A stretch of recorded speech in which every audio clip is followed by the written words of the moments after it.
আপনারা এখানে কোনো ফুটবল খেলোয়াড় থাকলে বলতে পারেন, ফুটবল খেলোয়াড়ের খেলার সময় যদি বলটা আঁতো লাগিয়ে জায়গা তাহলে বাহাদুরি হয় না বেয়াদ্দবি হয়?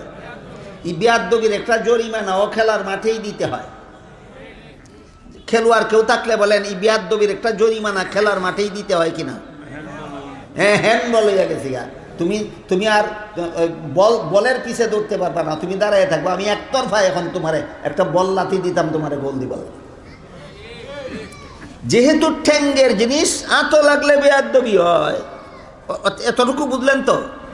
তাহলে এবার বলুন, যেই জিনিস আঁতো লাগলে বেয়াদ্দবি হয়, এটা মাথাত লাগাইলে কত বড় আদ্য বলা হয়? এই ঠ্যাঙ্গের বল মাথাত নিয়ে খেলার মাঠে হাজার হাজার মানুষের সামনে গর্ববোধ করা হয়, এটা অসভ্যতা। যেই ঠ্যাঙ্গের জিনিস আঁতো লাগাইলে বেয়াদ্দবি হয়, এই ঠ্যাঙ্গের জিনিস মাথায় লাগাইলে চরম বেয়াদ্দবি হওয়ার কথা ছিল, কিন্তু আঁতো লাগলে বেয়াদ্দবি বুঝে, মাথাত লাগাইলে যে বেয়াদ্দবি এটা আর বুঝে না। এটা সভ্যতা না অসভ্যতা? তাহলে বলেন, বর্তমান সমাজের প্রচলিত ফুটবল খেলা ইসলামী সভ্যতা সাপেক্ষ না ইহুদি খ্রিস্টানের অসভ্যতা ভিত্তিক?